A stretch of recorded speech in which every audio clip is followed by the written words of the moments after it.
বঙাইগাঁও জিলাৰ অভয়াপুৰীত চাঞ্চল্যকৰ ঘটনা। শুকুৰবাৰে পুৱতি নিশা বঙাইগাঁও জিলাৰ অভয়াপুৰীত ডকাইতৰ দলে হত্যা কৰিলে গৃহস্থক। হত্যা কৰি ডকাইতৰ দলে লুটি নিলে সোণৰূপসহ 1 লাখ টকাৰ নগদ ধন। ডকাইতৰ দলে হত্যা কৰা লোকজন অভয়াপুৰী পিৰাধৰাৰ কৃষ্ণ মণ্ডল বুলি জানিব পৰা গৈছে। ঘটনাস্থলীত জিলা আৰক্ষী অধীক্ষক মোহনলাল মীনা, অতিৰিক্ত আৰক্ষী সবিতা দাসসহ আৰক্ষীৰ দল উপস্থিত হৈ আৰম্ভ কৰিছে তদন্ত। উল্লেখ্য যে পত্নীয়ে জনোৱামতে ডকাইতৰ দলটোৱে কৃষ্ণ মণ্ডলক হত্যা কৰি পত্নীকো বাহিৰৰ পৰা দুৱাৰ বন্ধ কৰিছিল।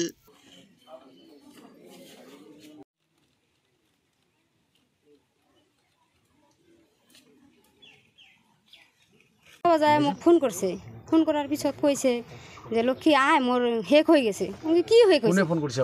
মই কয় যে দিদিটো ফোন কৰিছে, কয় শেষ হৈ গৈছে। মই কি হৈ গৈছে মোক কোৱা, কি শেষ হৈছে?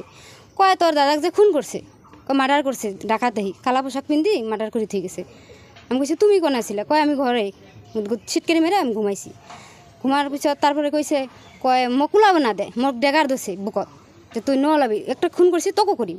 কয় কি শুনা দানা গইনা কাটি আছে, পইচা পাতি আছে, ওলা, তেনেহ'লে তোক খুন কৰিম। তারপরে তুই ওলাই দিছে, ডেকার ধরি আছে আর দুজনে ধরি আছে আর ওলাই বাইকর কিবা কিবা আছে ওলা। তারপর ওলাইছে, ওলার পিছত কয় তুই বাহিৰত নোলাবি, তাহলে তোকেও খুন কৰিম। তাৰপিছত দিদি আৰ নোলায়, ঘৰেৰ ভিতৰত মানে অজ্ঞান হয়ে পড়ে গেছে।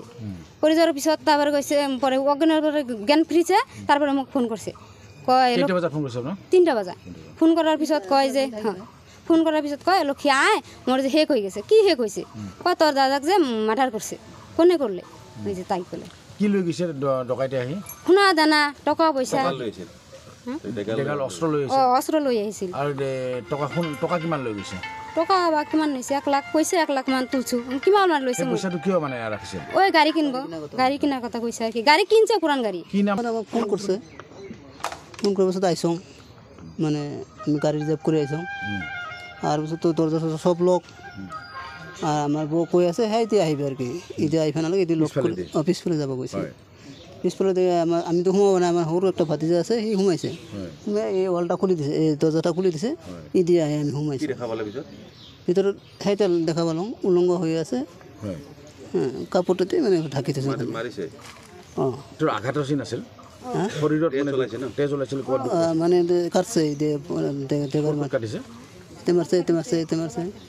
আচ্ছা, কি হোৱা বুলি কেনেকৈ হোৱা বুলি ক'লে পিছত আপোনাৰ কেনেকৈ গম পালে? কি হোৱা বুলি কৈছে বৌয়ে আপোনালোকৰ? ঘটনাটো বৌ কৈছে শেষ আর কি আয় ফটাফট আয় হেংকে। মানে কেনেকৈ ঘটনাটো কি হৈছিল? ডাকাতে বুলি কৈছে। কেইজন মান আহা বুলি কৈছে? 5জন। কেইটা মানত? আমাৰ 2-3টা মানত। কিবা লৈ গৈছে নেকি ঘৰৰ পৰা? শুনা পইচা লৈ গৈছে। আৰু পইচা কিমান? 1 লাখ মান কৈছে। বৌ কৈছে আৰু কি কোৱা নামতে। আপোনাৰ দাদা যিগৰাকী মানুহ ঢুকাল, তেওঁৰ নাম কি? কৃষ্ণ মণ্ডল। তেওঁ কি কৰে? তাই গেৰেজত কাম কৰে। অভয়াপুৰীতে? আৰু ঘৰটো আপোনাৰ অভয়াপুৰী পিৰাধৰাত? পইচা পাতি লগত কিবা ৰাখিছিলে না কিবা কামৰ কাৰণে ৰাখিছিলে পইচা পাতি? গাড়ী কিনাৰ কথা কৈছিল। গাড়ী কিনাৰ কাৰণে মজুত এই মাত্ৰ কৈছে বৌ ৰাতিপুৱা আহাতে কৈছে আৰু কি। আপোনাৰ দাদাৰ ঘৰত কোন কোন আছে ন? এনে এটা সৰু ভাতিজা আছে, 3জন মানুহ থাকে। আপোনাৰ বৌ গম পোৱা নাছিল নেকি যেতিয়া মাৰ্ডাৰ হৈছে? এটা মোক কোৱা নাই, সেইটো মোক কোৱা নাই বা কোৱা নাই। তেওঁ দুৱাৰখন লক কৰা আছিল, বন্ধ কৰা আছিল বাহিৰেদি? বন্ধ কৰি হৈছে তাতে। আৰু তেওঁ বাৰাণ্ডাতে শুৱে? বাৰাণ্ডা আজি সেই মই শুনা পালোঁ, আজি কিন্তু শুনা নাই যে বাহিৰত থাকে। গৰম পড়লে বাৰাণ্ডাত। ঠিক আছে।